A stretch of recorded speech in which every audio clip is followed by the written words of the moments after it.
pit and garden soil. Ito na rin po yung paso. Kailangan po may butas para sa pagdadaloy ng tubig. Ito na rin po yung patinig, tsaka yung stick para po sa pagtanim natin. Tsaka ito na rin po yung ilalagay natin sa paso. Yung ornamental na oregano. Guys, so ngayon po naglalagay na po ako ngayon ng lupa sa paso.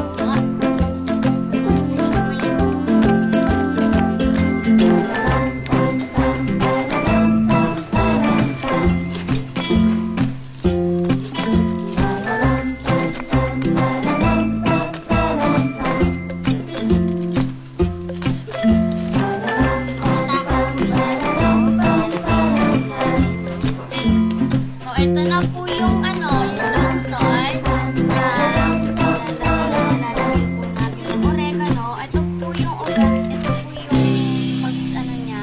pag-cutting, pa-slide po para po dun sa pagtatanim ng ugat.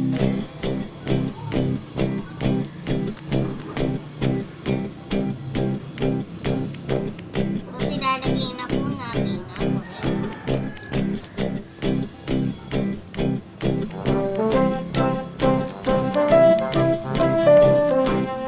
Yan. Gusto po siya. Bigyan na lang po natin.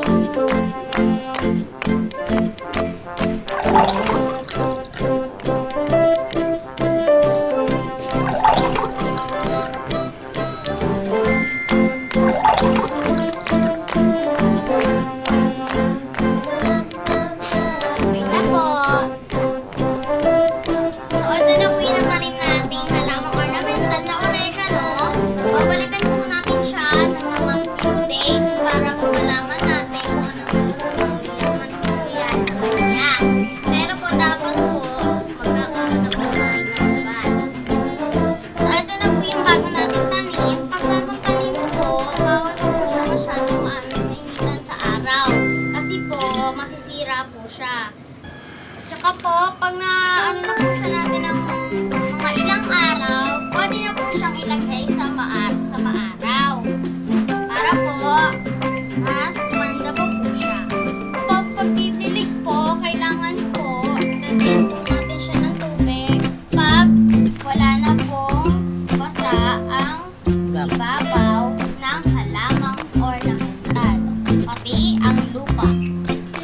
Unang halaman ay pag tuyo na po ang lupa ay kailangan po natin lagyan ng tubig sa ibabaw.